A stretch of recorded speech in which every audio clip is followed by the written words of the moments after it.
ജയറാമിൻ്റെ മകൻ കാളിദാസൻ നായകനാകുന്ന ആദ്യ മലയാള ചിത്രത്തിൻ്റെ ഷൂട്ടിംഗ് പുരോഗമിക്കുകയാണ്. എബ്രിഡ് ഷൈൻ്റെ സംവിധാനത്തിൽ പുറത്തിറങ്ങുന്ന പൂമരത്തിലെ ആദ്യ വീഡിയോ ഗാനം പുറത്തു വന്നത് വൻ ഹിറ്റായിരുന്നു. എന്നാൽ ആദ്യ ചിത്രത്തിൻ്റെ റിലീസിന് മുമ്പേ അതിലെ നായകനെ തേടി രക്തം പുരണ്ട ഒരു കത്തെത്തിയിരിക്കുകയാണ്.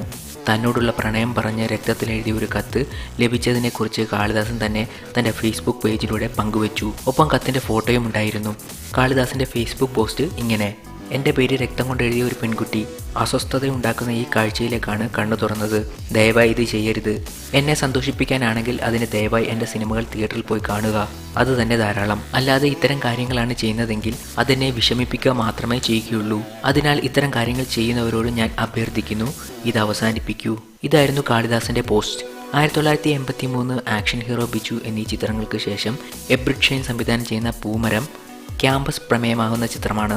ലൈംലൈറ്റ് സിനിമയുടെ ബാനറിൽ ഡോക്ടർ പോൾ വർഗീസും എബ്രിഡ് ഷൈനും ചേർന്നാണ് നിർമ്മാണം.